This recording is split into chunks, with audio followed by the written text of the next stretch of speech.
장 1절에서 11절의 말씀 한 절씩 교독합니다. 넘겨주세요. 이후에 여호와의 말씀이 환상 중에 아브라함에게 임하여 이르시되 아브라함아 두려워하지 말라. 나는 내 방패요 너의 지극히 큰 상급이니라.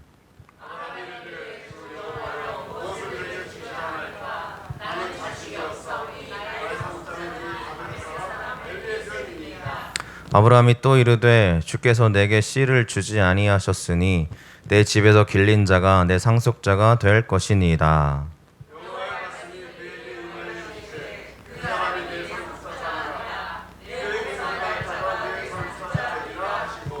그를 이끌고 밖으로 나가 이르시되 하늘을 우러러 무뼈를 셀 수 있나 보라. 또 그에게 이르시되 내 자손이 이와 같으리라.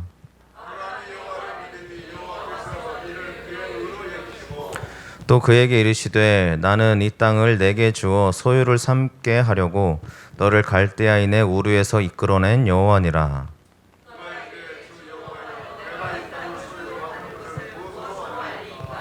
여호와께서 그에게 이르시되 나를 위하여 3년 된 암소와 3년 된 암염소와 3년 된 순양과 산비둘기와 집비둘기 새끼를 가져올지니라.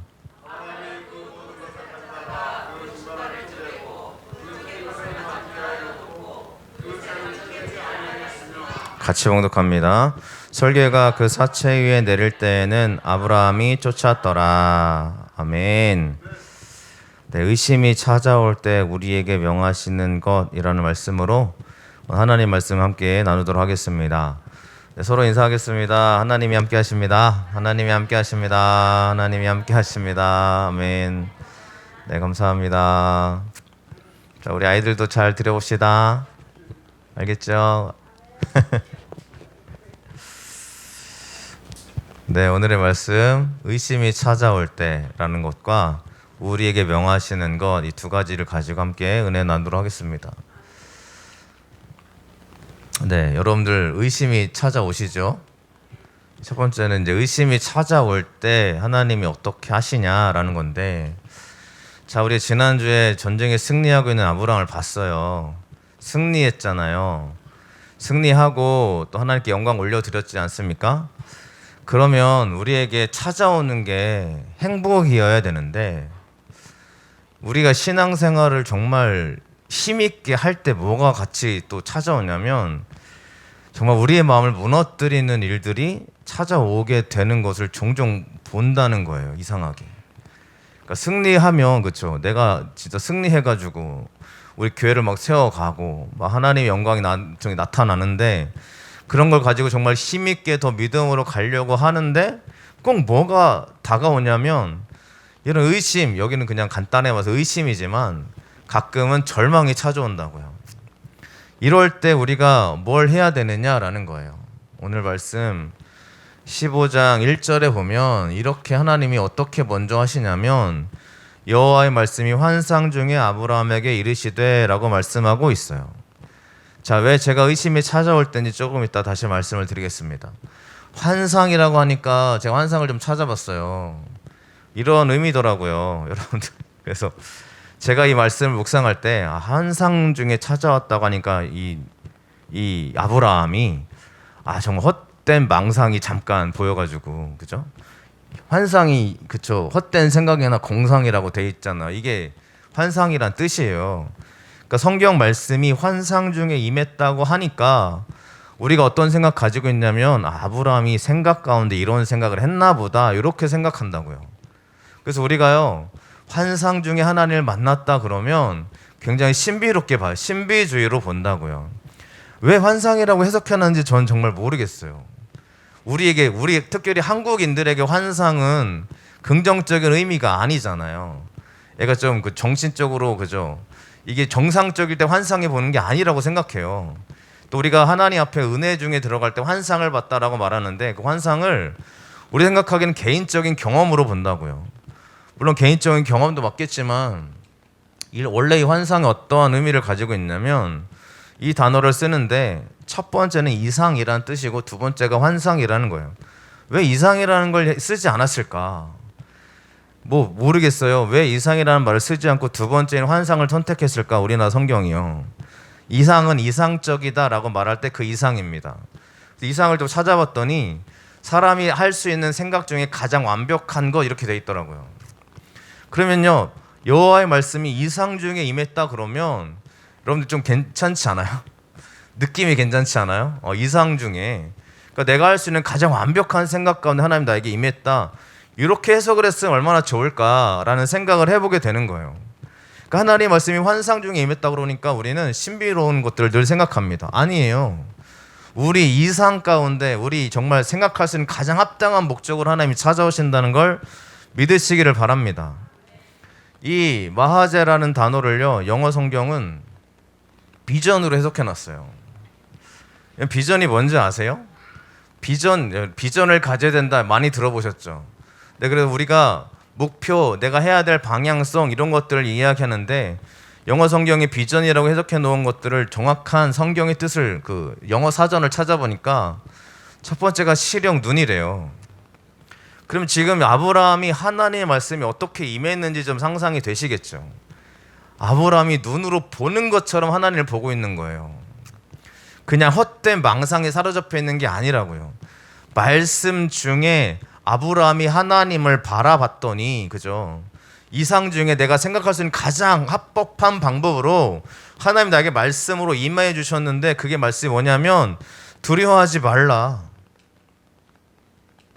나는 너의 방패다라는 말씀을 아브라함에게 해주시고 있다라는 거예요. 여러분, 하나님이 우리 가운데 가장 첫 번째로 주시는 말씀이 저는 이런 말씀이라고 믿습니다. 교회 가서 여러분들, 우리가 은혜 받는 그 믿음의 통로들이 다 계실 텐데요, 하나님이 나에게 주시는 말씀은 너 이것 때문에 지금 내 앞에 잘못했어, 이게 막혀 있어, 이런 거는요, 신앙의 연수가 정말 오래된 사람한테 들어오는 메시지고요, 내가 진짜 의심 중에 절망 중에 무너져 있는 사람들에게 하나님 주시는 가장 첫 번째 말씀은 두려워하지 마, 내가 너와 함께하고 있어 라는 이 메시지라는 거예요. 저 여러분들 가운데 하나님이 두려워하지 말고 내가 너의 방패다, 이 말씀을 이 시간 나의 말씀으로 고백할 수 있기를 간절히 축원합니다. 두려워하지 말라 그러는 거예요. 그럼 여러분, 갑자기 왜 두려워하지 말라고 하시는 거예요? 14장에 그렇게 큰 승리를 경험했던 아브라함인데 하나님이 두려워하지 말라 그러는 거예요. 이게 앞뒤가 좀 안 맞잖아요. 14장이랑 15장이랑. 오히려 하나님이 나타나가지고, 그래, 너의 업적을 치야한다, 네가 더 큰 전쟁에 나가서 승리할 거야, 뭐 이런 생각 해주시면 좋을 것 같은데, 그럼 아브라함이 지금 마음속에 두려움이 있다는 거 없다는 거예요? 있다는 거죠. 그러니까 두려워하지 말라는 거예요. 나는 너의 방패다, 나는 너의 지극히 큰 상급이니까 의심하지 마, 두려워하지 마 라고 말씀하고 있다는 거예요. 그러면 왜 이런 말씀을 하고 있느냐? 2절에 넘어가니까 아브라함이 그러는 거죠. 주님, 저에게 뭘 주시려고 합니까? 저는 이미 자식이 없습니다. 자, 자식이 없다고 이야기하면서 나의 상속자는 이 다메섹 사람 엘리에셀이니이다 라고 말하고 있어요. 다 엘리에셀은 아브라함의 종입니다. 자식이 아니에요. 다메섹 사람이에요. 그러니까 우리가 하란 땅에서 나올 때 아마 다메섹을 지나오며, 아니면 다메섹 사람이 아브라함의 종으로 먼저 있었던지, 어쨌든 아브라함과 같이 살고 있었던 인물이 아니라고요. 중간에 들어왔던지 아니면 하란 땅에서 내려오다 만나가지고 데리고 온 사람인지 모르겠습니다만, 엘리에셀이라는 사람이 아브라함의 종이에요. 상속자가 아니죠. 근데 아브라함이 그러는 거예요. 하나님, 나 자식 안 주셨으니까요, 그냥 이 사람 다메섹 사람 엘리에셀이나 하나님 내 자식으로 삼아주세요, 이러고 있는 거죠. 자, 아브라함이 왜 이렇게 이야기하는지 아시겠죠? 자식이 없어요. 지금 75세의 부름을 받아가지고 아브라함이 나왔는데, 하나님이 내가 너에게 큰 복을 줄게, 자녀의 축복을 줄게 그러는데, 아직까지 막 10년 이상이 지났는데도 하나님의 자녀를 주시지 않는 거예요. 그럼 이게, 그렇죠, 하나님의 약속의 말씀인데 의심이 됩니까, 안 됩니까? 되죠. 아무리 전쟁에서 승리하면 뭐예요? 다음 세대가 없다라고 생각하는 이 아브라함에게 하나님이 두려워하지 말라고 말씀으로 다가와 주시는 거죠. 게다가 아브라함이 또 그래요. 내게 씨를 안 주셨잖아요. 그러니까 차라리 내 집에서 길리운 내 상속자가 차라리 내 상속자가 될 것입니다 라고 이야기하고 있어요. 자, 아브라함이 어떠한 마음이 느껴지십니까? 자, 아브라함이 안 된다는 거죠. 자기 이제 연수가 끊어졌다는 거예요. 상한 마음이에요. 하나님, 내가 하나님 약속 믿고 그 75세라는 나이에 그 땅을 나왔는데 하나님 약속이 저에게 이루어지지 않네요. 하나님 그냥 될 대로 되게 해주세요. 하나님 약속의 말씀이 나에게 이루어지지 않는 걸 보니 하나님이 저를 그냥 지나치셨나 봐요. 내 집에서 길리운 이 사람이나 내 자녀로 삼을 테니까 하나님 나에게 뭘 주시겠다는 거예요. 이렇게 하고 있는 거예요, 아브라함이. 자, 아브라함이 어떤 마음이냐면 하나님께 실망하고 있는 것 같은 느낌이 보이지 않습니까? 하나님 약속해 주셨으면 그 약속의 말씀이 이루어지는 걸 믿으시죠. 근데 우리 삶의 현장에 보니까 그 말씀이 이루어져요, 안 이루어져요? 안 이루어지는 걸 너무너무 많이 보잖아요. 어떤 마음이 드세요? 하나님에 대한 믿음, 그래서 우리가 믿음에 대한 얘기를 나눌 때 늘 이러지 않습니까? 하나님이 더 다른 뜻이 있을 거야. 이렇게 위로가 안 돼요. 그렇죠? 하나님이 지금 이 문제를 해결해 주셔야 되는데 더 다른 뜻이 있을 거야 라고 말하는 그 사람들의 말이 나에게 그래 그렇지 라고 인정되지 않더라는 거예요. 이게 상한 마음인 거예요. 하나님이 계신지를 모르겠고 하나님이 분명히 약속해 주셨는데 약속을 이루어진 것도 보이지도 않고 내가 여기까지 주님 한 분 붙잡고 걸어왔는데 내가 이 기도 제목 붙잡고 10년 이상 기도해 왔는데 하나님이 이걸 들어오시기는커녕 나를 외면한 것 같은 느낌이 드는 거예요. 이럴 때 여러분 우리 마음이 상하지 않으세요? 상하지 않으시냐고요. 제가 부목사를 3번을 거쳤다가 여기를 왔어요. 가는 곳마다 제가 3년을 못 넘겼어요.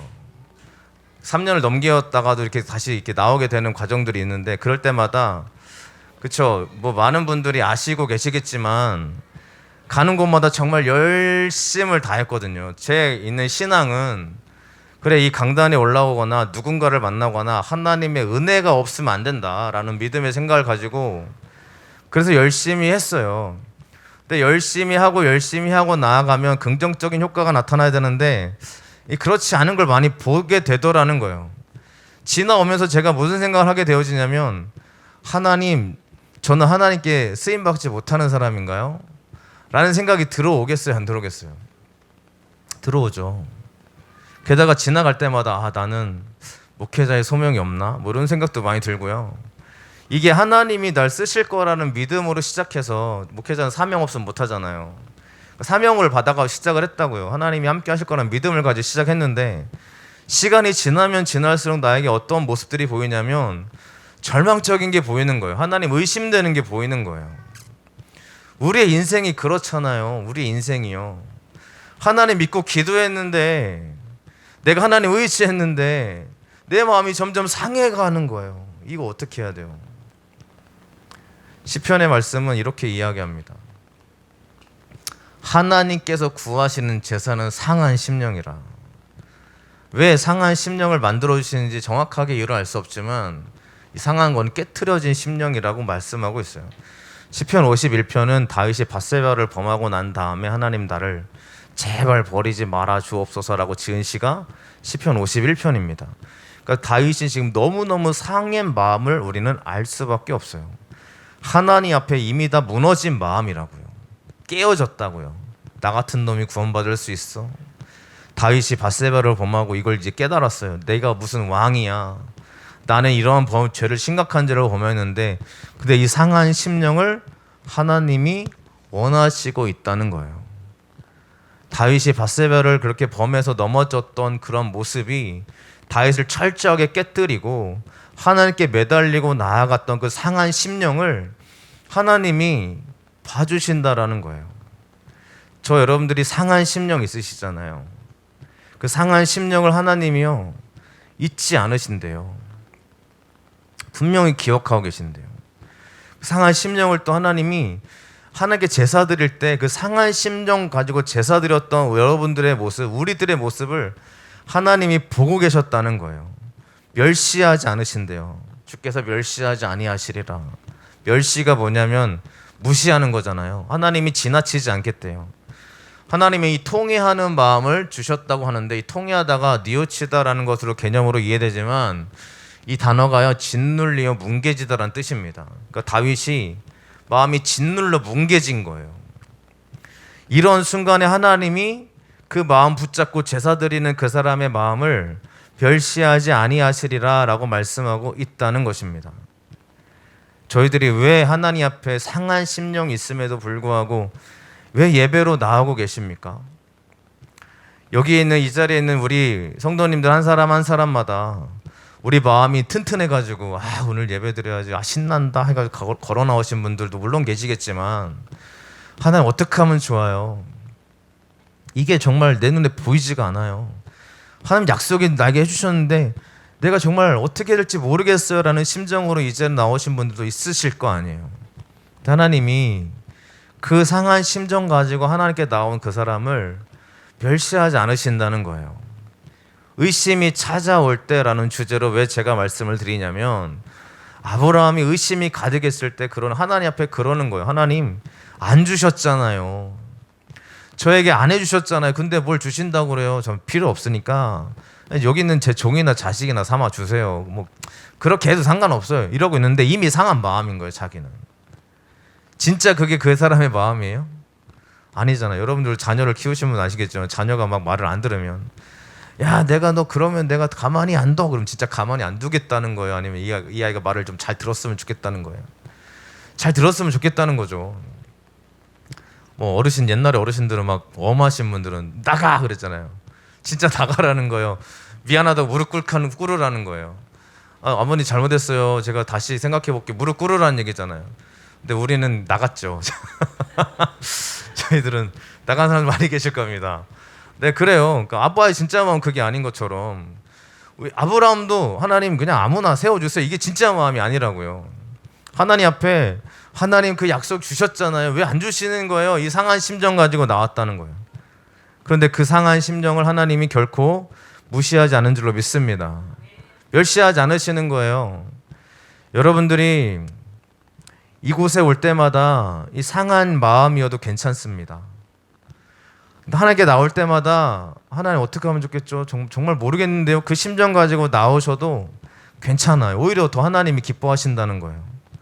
근데 여러분 우리 마음속에 이 상한 심정이 전혀 없어가지고 늘 기쁨이 가득하고 충만해가지고 예배드린다라고 말할 수 있는 사람 얼마나 있겠어요. 정말 몇 명이나 계시겠어요. 저도 뭐 늘 기뻐가지고 이 자리에 서느냐라고 자신 있게 말할 수 없는 부분들이 늘 있잖아요. 고민들도 있으시고. 그런데 하나님이 결코 우리를 무시하지 않고 우리를 눈여겨보실 줄로 믿습니다. 멸시하지 않으신다는 거예요. 사람은 멸시하지만 하나님은 멸시하지 않으시는 줄로 믿습니다. 따라서 우리의 마음을 하나님께 내어드리실 간절히 축원합니다. 두 번째입니다. 그러면 이렇게 우리가 마음이 무너졌을 때 하나님이 명령하시는 게 뭐냐는 거죠. 자, 아브라함이가 그랬어요. 하나님 이 사람이나 상속자가 되게 해주세요. 그랬더니 여호와의 말씀이 그에게 임하여 이르시되 라고 이야기하고 있습니다. 자, 전 여기에 굉장히 큰 의미를 뒀어요. 자, 이거는 실제적인 언어를 의미합니다. 이 성경 말씀을 이야기하는 게 아니라 하나님이 나에게 말씀하여 주신 건 실제 나에게 들려지는 언어를 얘기하는 거예요. 들려지는 언어요. 생각이 아니라요. 그래서 여호와의 말씀이 그에게 임하였다라는 얘기를 제가 왜 큰 의미를 두냐면 가장 먼저 하나님이 이 아브라함에게 그래 내가 네 씨를 허락해 줄게 내일이야 좀만 기다려 이렇게 하지 않았다는 거예요. 하나님의 말씀이 먼저 들어와요. 상한 심령에 있는 사람에게 필요한 게 뭔지 아시겠습니까? 마음이 아파하는 그 사람에게 가장 먼저 들어야 될 게 뭐냐면 하나님의 말씀이 들어와야 되는 거예요. 그래야 그 사람의 마음이 회복이 되어지더라는 거예요. 여러분 그래서 우리가 이 들리는 실제 언어를 얘기합니다.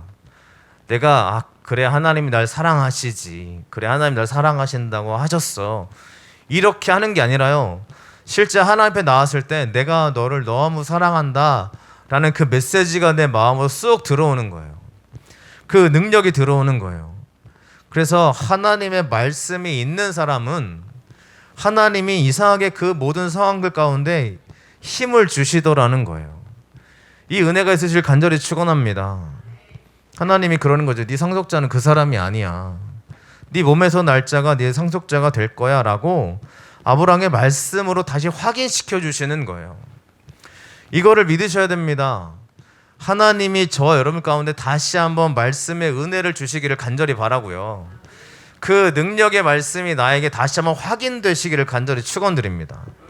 하나님이 안 계신 분이 아니고 하나님이 잠시 한눈 파신 분도 아니시고 여전히 나와 함께 하시는데, 문제는 여전히 내 말, 하나님의 그 은혜의 능력의 말씀이 나에게 안 들리고 있는 게 문제인 거예요.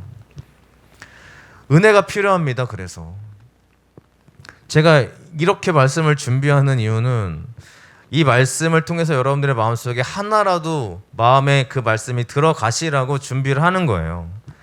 하나님이 그 사람 아니야, 내가 분명히 되게 해줄게, 이 메시지가 여러분 가운데 다시 한번 마음속으로 들어가실 간절히 축원합니다. 의심하고 있는 그거 아니에요. 그거 여러분들의 생각이에요. 하나님의 뜻과 계획은 하나님 말씀대로 이루어지는 거예요. 그 여러분들에게 하나님이 정말 은혜 주셨잖아요. 그 은혜가 사라지지 않을 거예요. 그 능력이 우리 가운데 임하실 거예요. 근데 우리는 늘 생각하는 거예요. 하나님 안 되잖아요. 안 되니까 제가 포기할게요. 이게 우리들의 모습이지 않습니까? 포기하는 건 여러분들이 포기하는 거예요. 하나님 포기하지 않으신 줄로 믿습니다. 그래서 여러분들 끝까지 하나님 앞에 믿음으로 걸어가실 간절히 바랍니다. 그랬더니 아브라함이 여호와를 믿었대요. 믿음 없었던 아브라함, 의심이 가득했던 아브라함이 다시 여호와를 믿으니, 이게 시작이 뭐냐면 하나님의 말씀이 그에게 들어가니까 여호와를 믿으니라고 말씀하고 있어요. 말씀이 안 들리면요, 믿음 생길 수가 없습니다. 그래서 여러분들 꼭 우리의 마음속에 이 한 가지만은 잊지 않으셨으면 좋겠어요. 내가 하나님 말씀이 있어야 된다.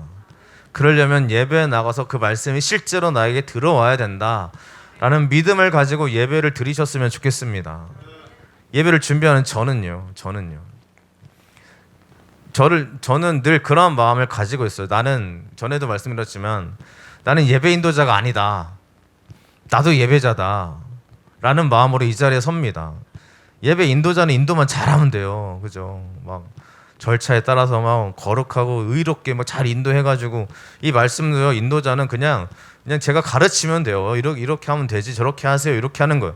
예배자는 그런 게 아닌 거예요. 내가 말씀했으면 이 말씀이 저에게도 은혜가 돼야 되고요. 이 말씀대로 저도 살아야 돼요. 그래야 저도 사는 거잖아요. 저는 늘 예배자의 모습으로 이 자리에 섭니다. 오늘도 제가 하나님 예배합니다. 제가 설교하러 올라옵니다. 절대 이러한 고백으로 저는 올라올 수가 없는 그런 인간이에요. 저는 설교 말씀을 전할 수 있는 그러한 능력이 없죠. 하나님이 저와 함께 하시기 때문에 이렇게 좀 담대하게 선포하고 있는 건데, 여러분들, 그래서 우리가 하나님 말씀이 우리 가운데 들려져야 여호와를 믿게 된다라는 이 말씀을 잊지 않으시길 간절히 축원합니다. 그래서 여러분들, 하나님 그동안 말씀이 들리셨나요? 잘 들리셨나요? 그러면 너무 복인 거고요. 그동안 하나님의 말씀이 잘 안 들리신 분들이 너무너무 많으실 거예요. 성경을 읽어도 이게 말씀이 나의 말 들어오는지 잘 모르겠고, 예배를 드리긴 드리는데 그 예배 가운데 하나님이 나에게 역사하신다고 말씀하시는데 나는 아무런 감흥이 없는 거예요. 깨달음도 없는 거예요. 이 말씀이 이런 의미였어? 그래, 이 말씀을 내가 붙잡아야겠다. 이런 감흥이 없는 거예요. 감동이 없어요. 은혜가 없다고 이야기할 수 있어요. 이러한 일들이 1년, 2년이 아니라 10년, 20년이 지나가는 분들이 있다고요. 종교가 종교 생활이 돼버렸어요. 기독교가 종교가 됐다고요. 여러분, 기독교가 종교라고 저는 생각하지 않습니다. 마음의 평안이나 얻으려고 가는 게 아니라고 저는 생각해요. 하나님의 말씀이 우리 가운데 들어와야 내가 생명을 얻는 거죠. 하나님 원하시는 첫 번째는 말씀을 들어라입니다. 하나님이 명령하시는 거, 말씀으로 나에게 다시 다가와 주신 줄로 믿습니다. 하나님을 믿는 믿음이 흔들리셨잖아요. 그러면 내가 하나님 말씀을 잃어버리는 것이 아닌지 잘 생각해 보셔야 됩니다. 저도 성경 읽어요. 하루에 5장씩. 왜 읽게요? 저도 하나님 말씀 은혜 받고 싶어서요. 제가 목사님들이 성경도 안 읽고 막 이런 얘기 들어가지고 의무적으로 읽는 사람들도 있는데, 저는 그렇게 하지 않으려고 굉장히 노력을 많이 합니다. 예레미야를 읽고 있는데 다 저에게 하시는 말씀 같아요. 네가 좀 깨어 있어라. 하나님의 말씀 제대로 좀 전해라. 이렇게 말씀하시는 것 같아가지고, 여러분들도 그 누구도 피해갈 수 없습니다. 그 다음에 하나님 또 명령하신 두 번째가 있어요. 아브라함이 그러는 거예요. 내가 뭘 통해 알 수 있겠습니까? 그랬더니 하나님이 누구를 위하여 드리래요? 나를 위하여 제물을 드리래요. 그렇죠. 3년 된 암소, 소입니다. 소. 3년 된 암염소, 3년 된 순양. 우리가 레위기서 가시면 알겠지만 암소, 염소, 순양 이렇게 드리는 사람들은 가장 부유한 사람들에게 명하시는 그러한 거고요. 산비둘기, 집비둘기는 조금 부유하지 않은 사람들에게 명하시는 제사의 짐승입니다. 근데 이미 아브라함 너무 많은 걸 갖고 있죠. 많이 갖고 있는 사람이에요. 이걸 드리라고 말했을 때 아브라함이 조심해야 될 게 뭐냐면 아브라함 나를 위하여 드리는 게 아니라고요. 하나님을 위하여 드리래요. 그럼 아브라함이 지금까지 어떤 삶을 살았냐면 나를 위해 살아왔던 거예요. 내가 잘 되기 위해서, 내가 복의 근원이 되기 위해서, 내가 하나님의 사람이 되기 위해서. 이게 아니라 하나님을 위하여 살아가는 모습이 필요했던 거예요. 그게 지금 아브라함에게 명하시는 제사예요. 하나님을 위하여 준비해라 라고 말씀하고 있습니다. 저희들의 예배가 물론 내가 은혜 받기 위해 나오는 거 맞는데요. 이 예배의 가장 중심은 하나님 앞에 올라가는 것인 줄로 믿습니다.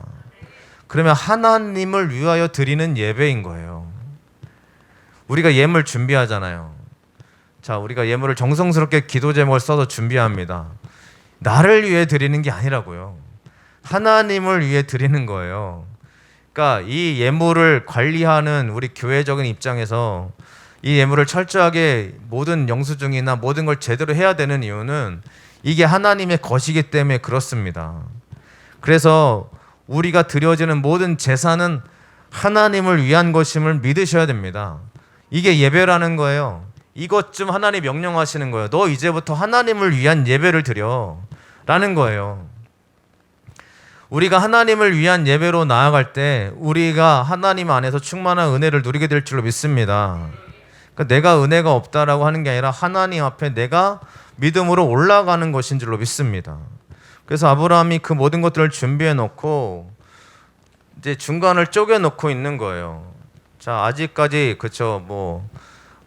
그 가인과 아벨의 제사가 나오긴 했지만 제사법이 없잖아요. 자기들 마음대로 드렸을 거예요. 제사법이 없었으니까. 그런데 아브라함이 어떻게 하냐면 중간을 쪼개요.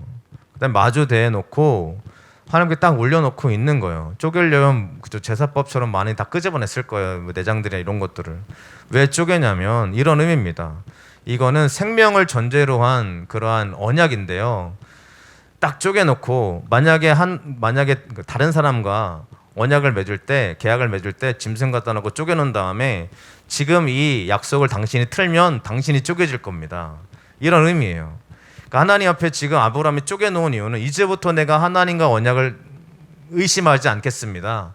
내가 만약 또 한 번 무너지면 내가 이렇게 쪼개지는 사람이 되겠습니다라는 아브라함의 결단인 거예요. 믿으십니까? 그래서 여러분, 우리의 예배 가운데 하나님의 은혜로 나아가는 저희들이 은혜 없으면 안 돼요. 그죠? 오늘 예배 가운데 내가 은혜가 없으면 하나님 내가 죽을 것 같아 이런 마음으로 정말 쪼개는 마음으로 나오셔야 되는데 쪼개는 마음, 내 마음을 진짜 쪼개고 있냐는 거예요. 이게 기독교를 힘을 잃어버리게 한 것이 아닌가 하는 생각을 참 많이 합니다. 은혜가 없는 거예요. 하나님 앞에 내가 정말 하나님 여기 이 말씀으로 내가 은혜 받지 못하면 제가 죽을 것 같아요. 하나님. 이런 고백이요. 그 다음에 이렇게 쪼개놨는데 하나님이 즉각 역사하십니까?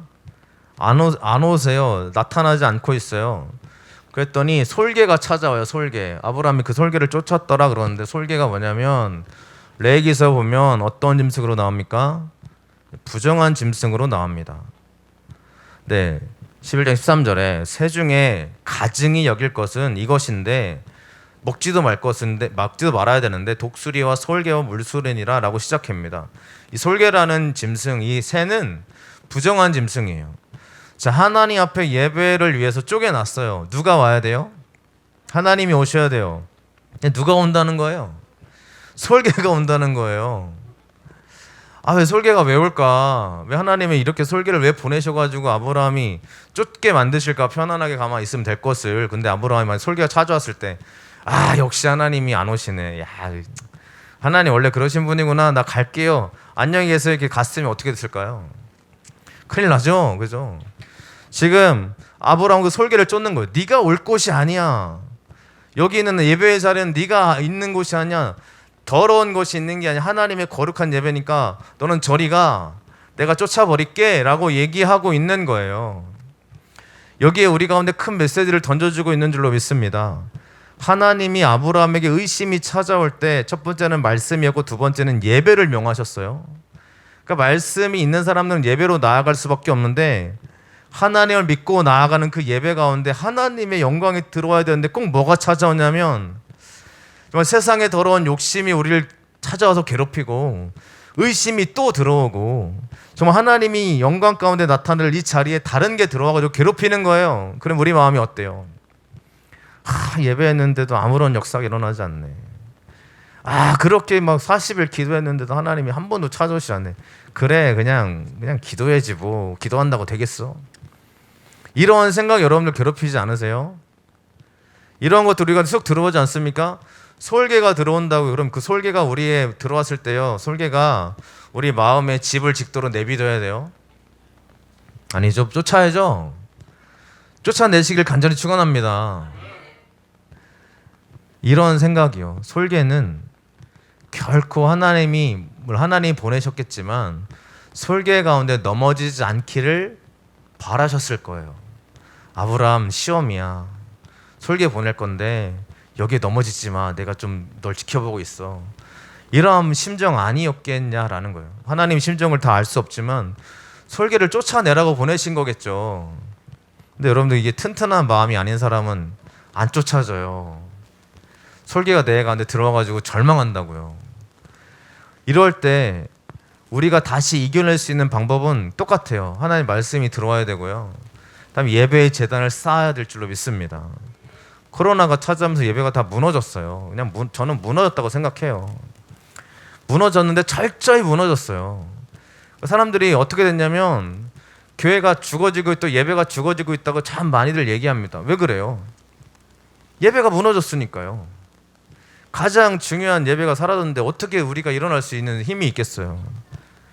여기 계신 여러분 너무너무 감사드리고 어쩌면 우리가 개척교회 감사하고 29명까지 된다고 하니까 뭐 그 사람들의 얘기를 뭐 우리가 철저하게 따라야겠지만요. 다른 큰 교회들은 어때요? 막 30%밖에 못 모이니까 오고 싶어도 못 와요. 저는 늘 그 큰 교회 부목사를 쓸 때도 항상 우리 아이들이 못 오는 것 때문에 너무 가슴이 아팠는데 우선 저희들은 다 오시잖아요. 너무너무 감사하고 있어요. 하게 생각하고 있습니다. 저 여러분들이 하나님 앞에 이 예배의 제단을 잊지 마시고 솔개가 찾아오면 쫓아내시기를 간절히 축원합니다.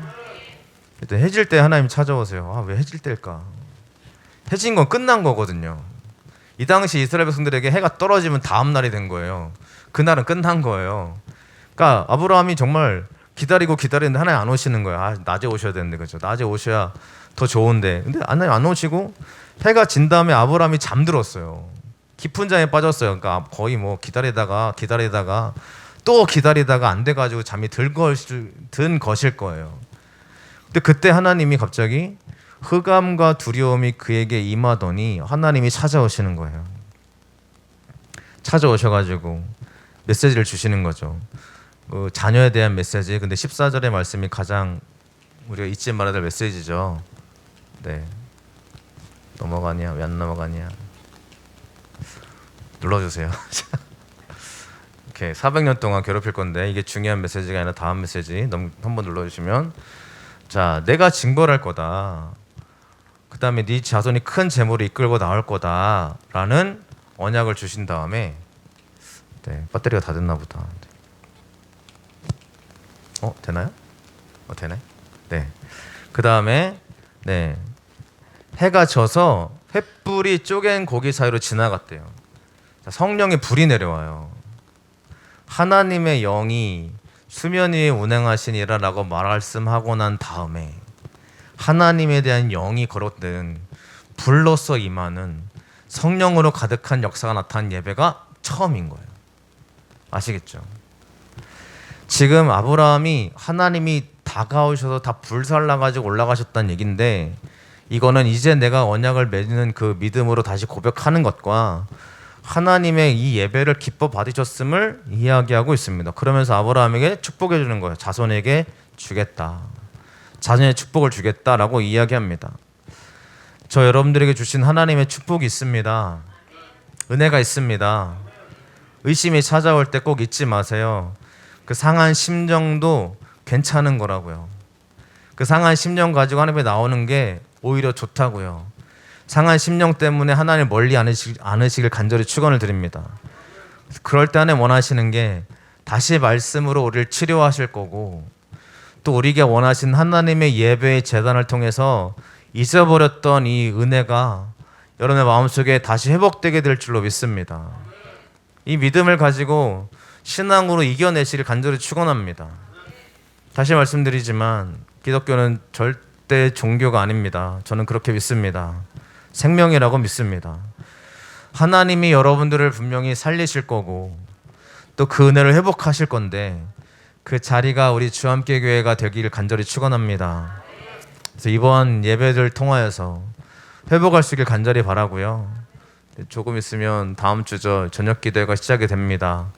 네, 정말 마음에 감동이 있으시고 기도하겠다 하신 분들은 꼭 8시 30분이니까 자리를 지켜서서 같이 기도해 주시고, 주제는 성령의 역사하심에 대해 이야기를 드릴 거예요. 신약이 아니라 구약에서 찾고 있습니다. 구약에서 하나님의 영이 어떻게 역사하셨는지를 지금 찾아가지고 본문을 다 정해놓고 지금 준비하고 있는 중이에요. 신약에서의 사건이라고 이야기하면 우리가 당연히 사도행전을 얘기하겠지 생각했겠지만, 저는 여러분들이 그동안 우리가 잊지 못했던, 하나님이 절대 숨어있지 않았던 구약의 사건을 통해서 함께 은혜를 나누고자 합니다. 성령이 역사하신 우리 가운데 흘러넘치는 시간인 줄로 믿습니다.